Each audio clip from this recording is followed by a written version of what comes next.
Um, I'm gonna take a moment. I'm just gonna think about life. Crazy, you know. It's just crazy. Okay, so we're back. Well, technically, I never left. I'm recording these episodes back to back. So, um, anyway, so in last episode we saw that there's this narrator whose father had passed away, and he basically goes on to tell stories from his childhood, like how he was bullied and like how he wants to know more about his father. And he said that he's put it in the form of, so he has these dreams, and essentially we're living this dream, and we're trying to like find different clues buried. We're a fox. Oh, this is so bad. I'm terrible at explaining things, but if you guys haven't, just go check out last episode. You guys will understand what's going about. Um, I'm just gonna go on and continue with this game because I just messed up my introduction and I feel terrible. Let's go. So, last time we checked out, I think 4 to 5 different places. The narrator was telling us about how he's like um, made this game like it's solo work. He's added bunnies into the game to like make it feel more atmospheric, and the different stuff like there was a toy train which his dad had carved for him, and he's also talking about a picture which he made of crayons, all the good stuff. Okay, so I saw something here, did I not?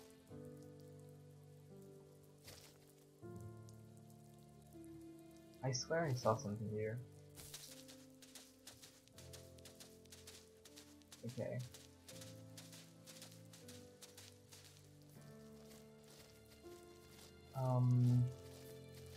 I guess we'll just keep going on towards that direction. Oh yeah, this is something I saw.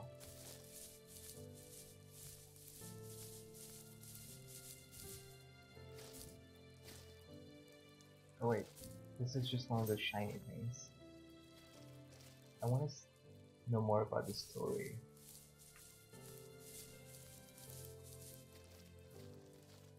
There's a road which goes here, so I'm assuming we need to take that. I'm just having a look if I've not missed out anything. I don't think so, so let's go.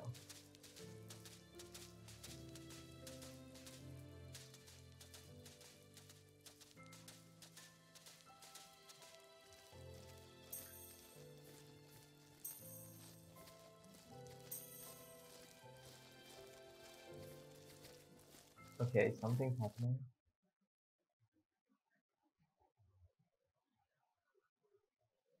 Okay, we're on to the like next. Oh, okay, so we're now in like it's sort of a I can't get what biome this is. Yeah, it's a biome. It's somewhere. Okay, this looks so good. Okay, let's see what's this about. My teenage years were full of sketching, angst, and trouble.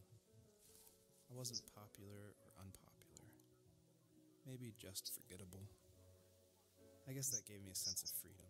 So I hung out with crazy kids, doing crazy things, even though I mostly just watched the chaos ensue. We did it all. Put fireworks in mailboxes, hide roadkill in people's garages, break windows of the barbershop in Anchorage. My dad was furious, but he was so busy working he couldn't do much to stop me from going out. I think being an adult means there's no one to stop you making hard decisions. He had to make a living, and he couldn't be in two places at once. Yeah, I realize that now. But at the time, I was sure he was more interested in growing his business than what was going on with me. I mean, essentially, I guess he was just. I mean, it's not my place to say, but I guess he wanted probably a better life for you. That's why he was doing his business. He sounds like a really nice person. I also like how well, I'm assuming that these drawings are the same which he sketched in his childhood, or like in his teenage years, and they look amazing. Or at least the skull does. Um, Also, what's up with like the narrator's mom? Like, that's another question which I have. Like, where is she in this whole thing?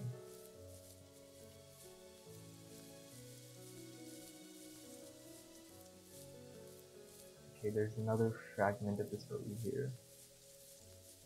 I also don't get what's gonna happen if you collect all of those little things, but I'm not gonna go around trying to collect that. So I'm just gonna, yeah, I'm just gonna probably Google that and let you guys know. I always wanted this game to be very meditative and relaxing, but I know there's a balance between keeping the player's interest. So I added this butterfly jumping mechanic just to like spice things up. I used a plugin called Playmaker for Unity, which in a visual editor lets you do interactive things, which is perfect for me because I do come from a film and design background. But on the flip side, I really wish I was good at code, because this jumping mechanic, the jumping mechanic in the whole game actually has frustrated a lot of players. But hopefully I've been able to fine tune it, so it should feel a lot better now. I would just hate that this meditative game would get frustrating, so I've definitely I've lowered the gravity, I've made the jumps more consistent, so hopefully people can just focus on the world and the story.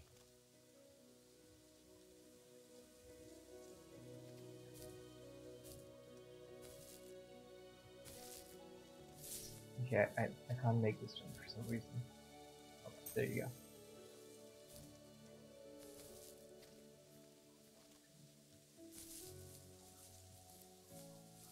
So he's also like taking us through how he built the game essentially, which is a cool feature. I feel like it's a cool add-on. Ooh, what's... Oh, I was supposed to use those butterflies. No, I want the butterflies again. Okay.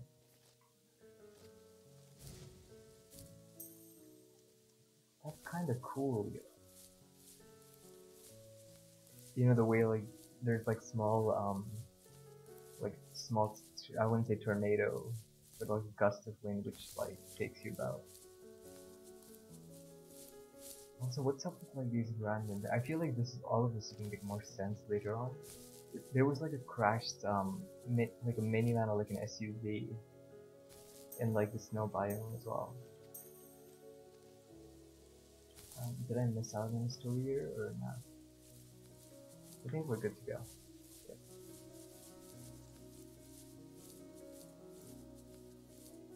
Okay, I think this is the end of this biome.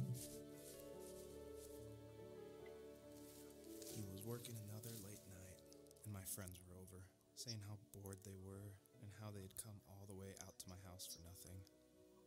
One of them mentioned how that old, ugly beyond belief truck was still in the garage, and how we should take it for a spin. I was only 15, so I kind of fought it for a while. The next thing I knew, we were careening around the mountain path, rocks spitting onto the sides of the cliff, while my dad's cringeworthy bluegrass blared out the speakers. I drove while my friends were in the back of that yellow and purple truck, throwing beer bottles and trash at anything remotely interesting. Felt like I was soaring in the air with borrowed wings. But all good things have endings. A cop outside of Eagle River pulled us over after he saw us in a bottle rocket into someone's yard. What followed was a long night of talking to disappointed adults and feeling smaller than ever. Okay, so that would explain the cop car. And like how he said like he was on a mountainous area and this kind of like resembles that in a way. Yeah, there's so much little detail in this game. I mean little details in the game. Maybe interrogation. I think the person's even added him and his friend here. Amazing. Do we go up the mountain? I think we do.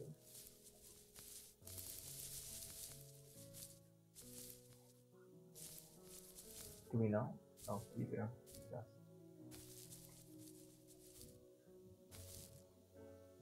I'm assuming at least.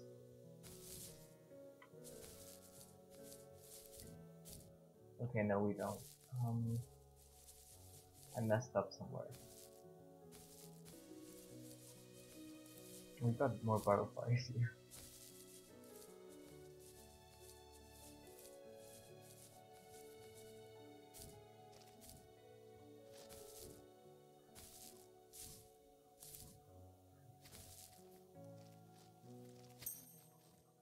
Okay, I'm just gonna collect this and then I'm gonna have to look. Wait, is this the oh this is just a firework. Never mind. I thought it was. This is the level that I showed at PAX West, which was a crazy dream come true that Oh my this God. hobby project was being shown next to all these amazing indie games. So I decided to show this level because it's smaller, there's like some jumping puzzles, and I thought it was a good entry into the game. But the one thing I can't seem to forget is right before we opened to the public, there was an indie dev superstar. Like, you've definitely heard of his games, and I was like terrified. He wanted to try it out. So I said, of course, like, please give me your feedback. And he was super nice, super talented, of course. But this embarrassing bug happened, which I'd never seen before in my life, where when he dug the item up, he jumped right after, and it created the dust cloud to permanently be on the rest of the level. It wouldn't turn off.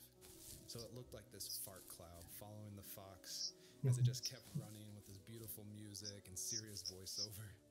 And it was horrible. I think about that every time I look at this level. But, you know, I was able to fix it, so I'm glad someone could at least find that bug.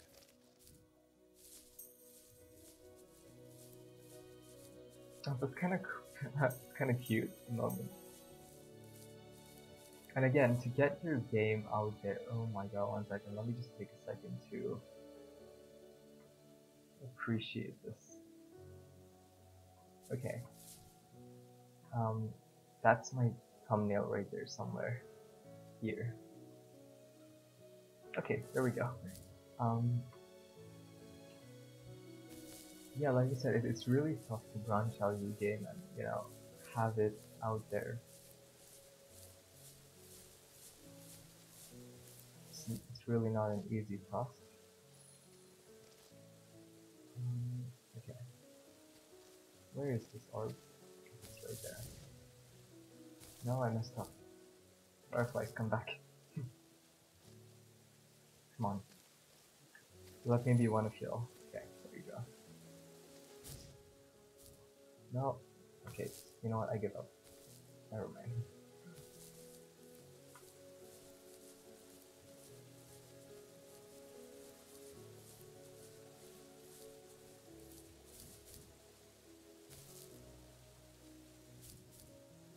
Is there no way I can jump?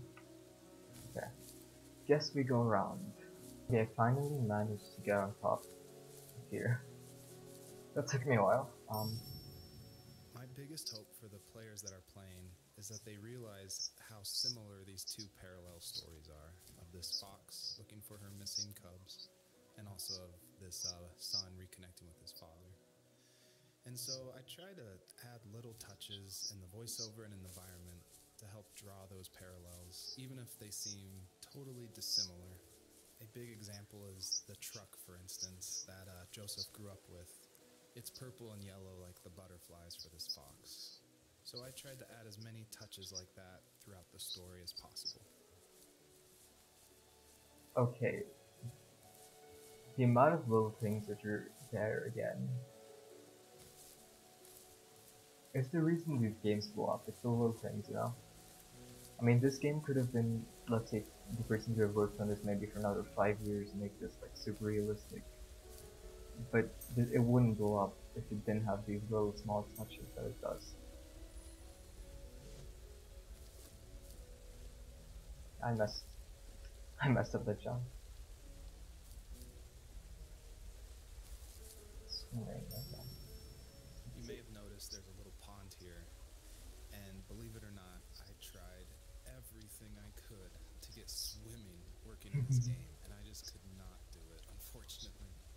And so all the water in this game you can just stand in, which is, it still like bums me out, but the systems were not working. It was just had to throw it out, which, I think it's okay. Like, I wish it was there, but again, the focus of this game is on the story. Yep.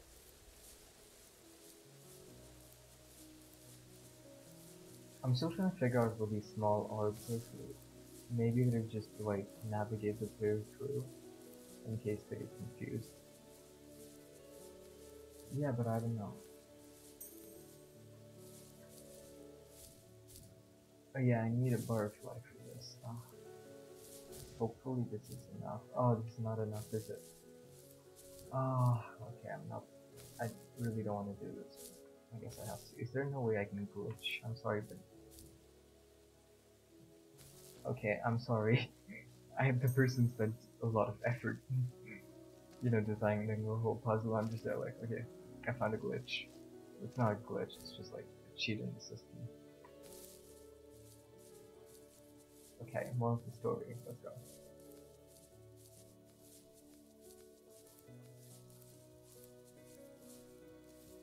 If there was some way I could take my love of drawing and turn it into a way of escape, nothing would make me happier. I wanted to create instead of tearing trees down. I wanted to move to the lower 48, not because I hated it there in Alaska, but I hated the idea of it. It's like all of that spite inside me had created this monster which followed me around my whole teenage years. I put so much energy into doing what others didn't expect of me. Why did I do that? There's one fact you're forgetting, though. If you didn't have that fire in you, we probably would have never met. You're absolutely right. Maybe the destination is all that matters in the end. But then why am I awake? Why am I seeing this fox go on her journey? And why can't I stop thinking about my dad? The amount of levels to this.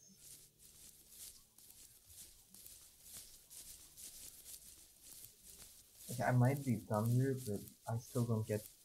Like, I get that this fox, is trying to find her cubs and like resembles the whole thing with his dad. But like, I still don't get the exact relation between them.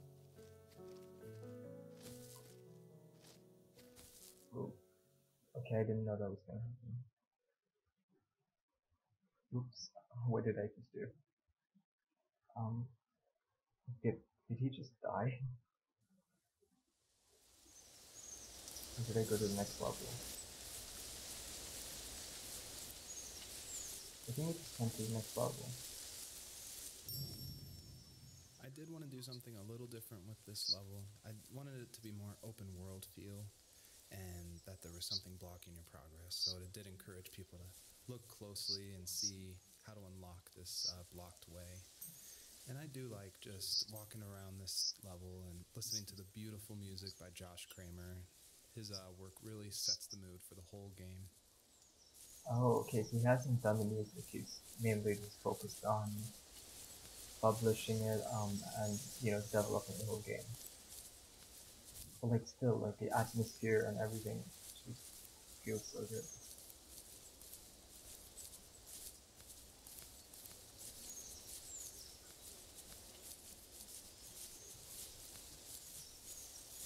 I mean, look at that.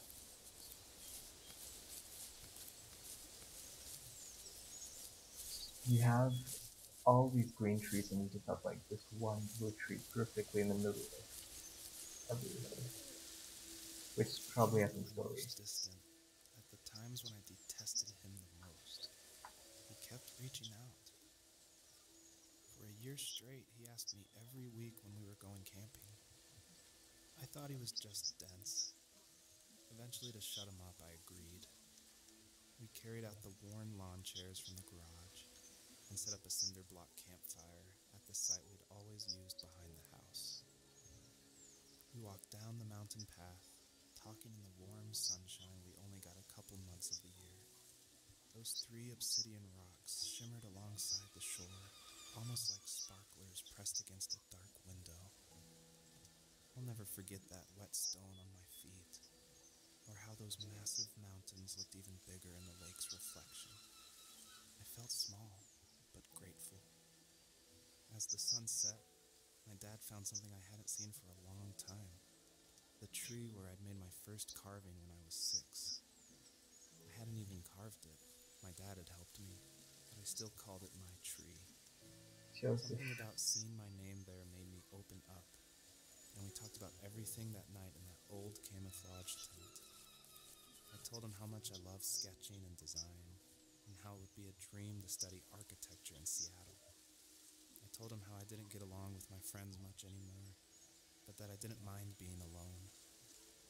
He told me he was there for me, and he joked that if all he had to do was write my name on a tree to finally get me to talk, he would have left me carved logs with novels on them in front of my room every morning. I don't know why it took me that long to realize it, but it was then I knew how much he had sacrificed for me. Aw. I'm gonna be so sad at the ending, I just know.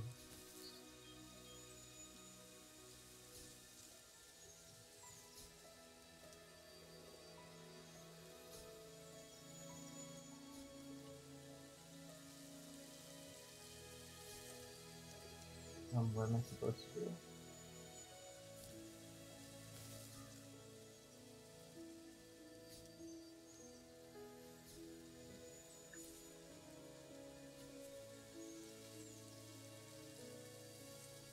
Okay. Oop. Okay, so I'm assuming I can't just go around this, no. So I'm supposed to do something here, I just don't get it. Is it like crouch and then jump?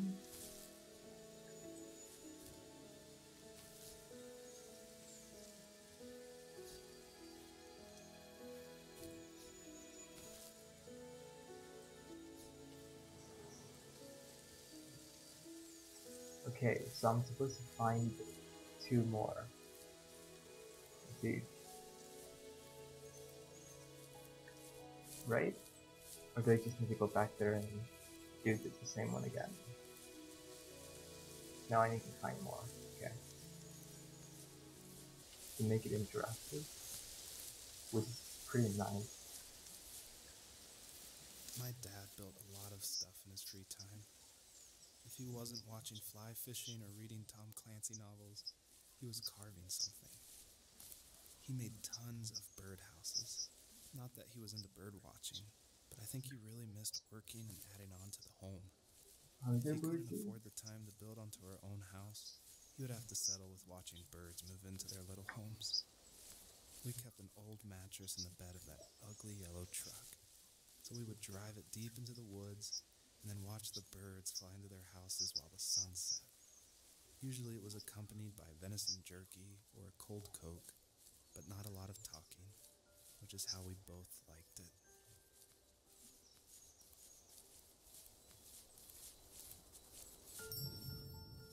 Earlier I said I just love going through video games and exploring, like looking at every nook and cranny and just trying to find little details.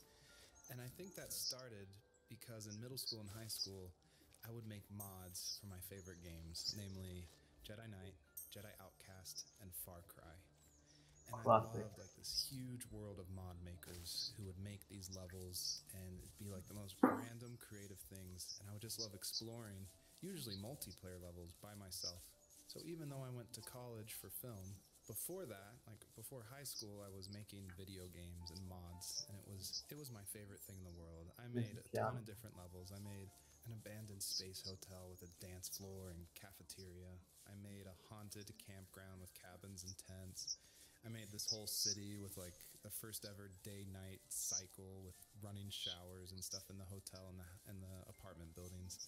And I just loved making those mods. And I think that carries over to my game, the first tree, and also the one before that, Home is Where One Starts, which is it's exploration. You're just looking around and appreciating the details. I mean, yeah, even I've done a lot of mod development. I've mainly done stuff for GTA 5 back in the day.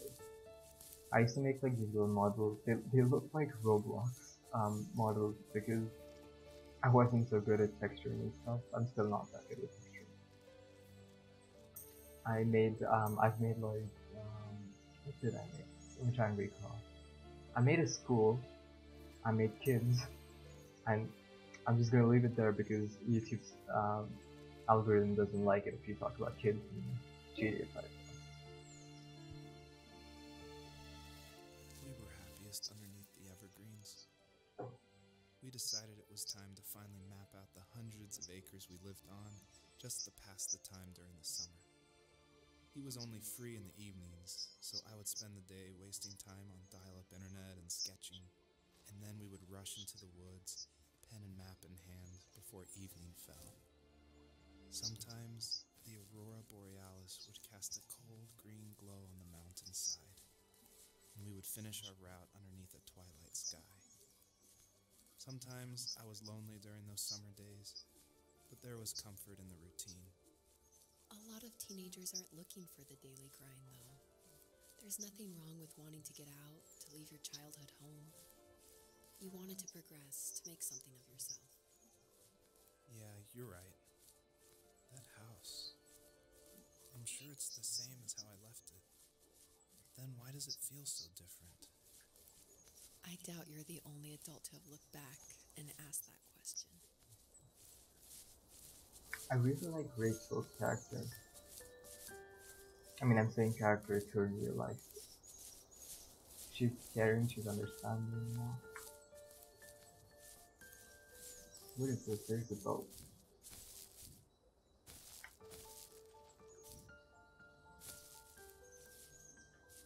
Probably, this is probably from some incident that happened in his life. Well, that's about, come on. Obviously it's about some incident in his life.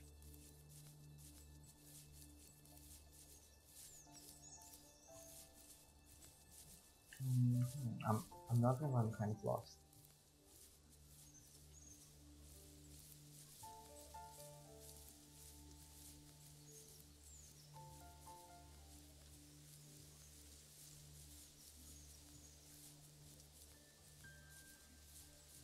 Okay, also another thing which I want to talk about is I might be completely wrong here, but I feel like this is, you know how he said like there's hundreds of acres. I feel like this is the whole map is based of Alaska, and this is like when it was not snowing, and then there's a time when it's snowing, and this is where he lived, like in the middle of nowhere. He's trying to just like show people. Yeah, he was trying to show people the area where he lived in, essentially covering all different aspects of the game. Is there a thing here? I'm trying to search for that thing where I need to go and, you know, kneel down. Let's just go there and see stuff. Comment here up there. I'm blind. Almost all stories follow the same kind of structure, and it starts with an inciting event, and then there's rising action, and then there's a climax, and then there's falling action. And it's actually really difficult to make an interesting story where you only hear these two people talking, and it's spoken through a dream that's already happened. And the most of the action is about this animal that isn't directly related to this couple at all. So I don't know what I was thinking, but my hope was that it would create some interesting things and connections that I didn't see before. And that was kind of the whole exercise of making the first tree. I mean, it kind of did make it like really interesting. I mean, I don't know about you guys. I probably have 0 viewers by now. If anyone's sticking around, hey, at least to play the game, it's pretty fun. It's an enjoyable experience. What can I say? Kneel, kneel, kneel. Okay. Oh boy, I need to try and find the other thing now.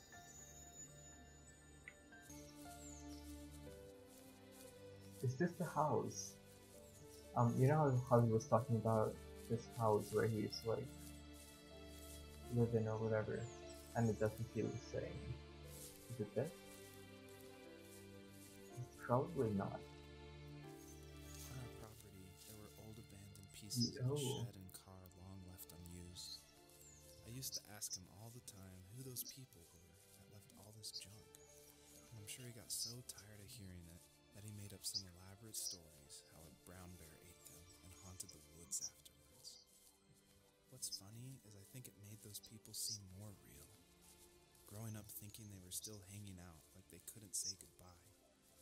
I used to tell my friends how I could swear I saw spirits move near the water, and that always freaked them out.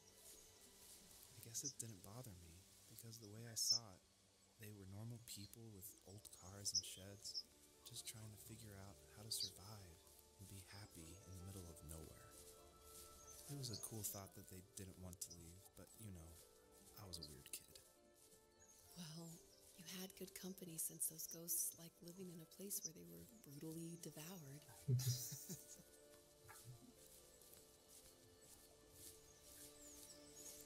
They've managed to actually nail this game.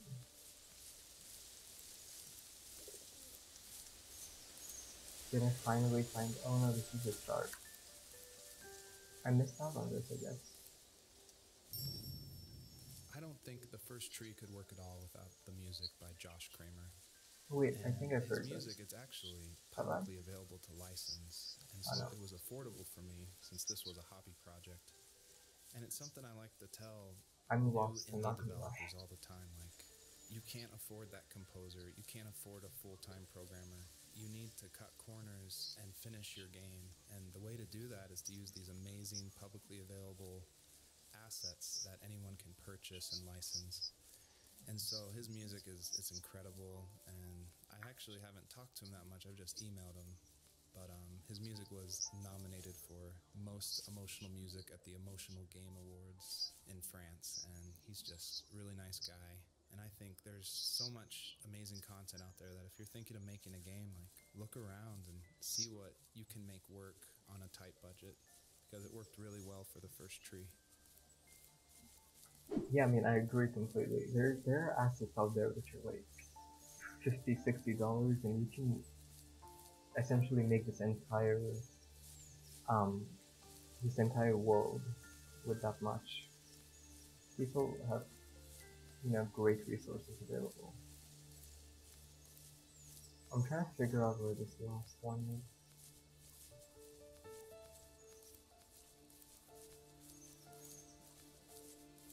Oh, and what is this? It's a guitar.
Okay, I think this is the way to like the last stone, finally. I can't believe I came all this way and I just didn't bother to check this out. Oh, is this a maze? I have a feeling this is a maze. Is it? Oh no, it's not. It's just, yeah, some cool rocks put together.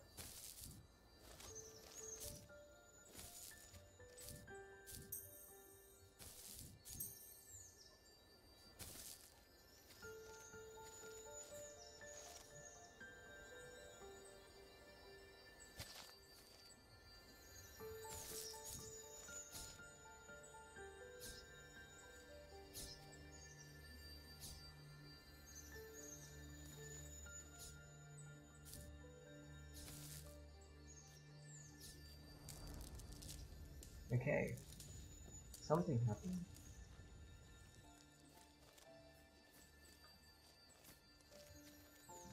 Okay, off we go.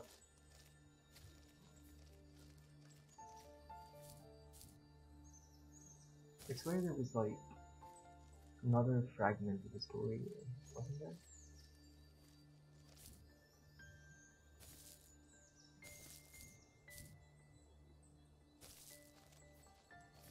Okay, I'll see you guys when we get there. Okay, so we've reached this place and we're towards the edge of something.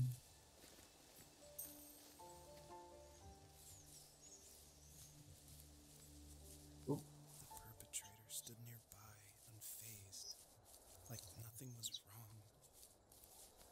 My dad is dead, and he's never coming back, Rachel. I can tell you these stories, but I can never reminisce with him again. He can never hold a grandchild that we'll probably never be able to have. I can never talk to him again, and I'll never be able to say I'm sorry for everything.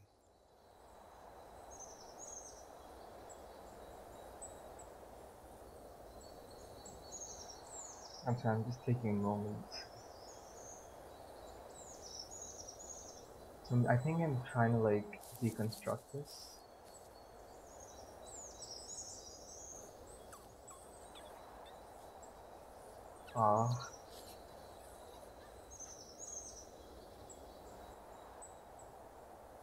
Yeah, I think I'm just trying to deconstruct this. It's sort of like Joseph, he misses his father, and with this whole dream, it's about this fox trying to chase her cub, but I think all of them are just dead, and it's sort of like the same for Joseph because he's trying to like find a way to contact his dad, but like as soon as he thinks he's gotten close to it, it's just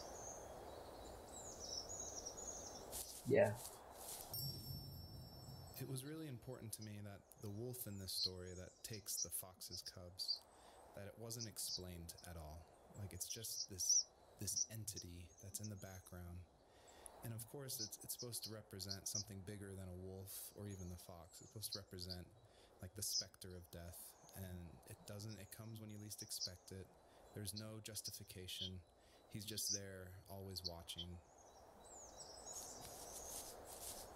I don't think like people realize how deep everything is in this game. Yeah, I feel like that's just it though. Like the little things we notice everywhere, it's just making that little difference in the game. It's the difference in his life and the way he's going about trying to tell the story. Like with the wolf, you know, being dead and his father's death and everything else aligned with that.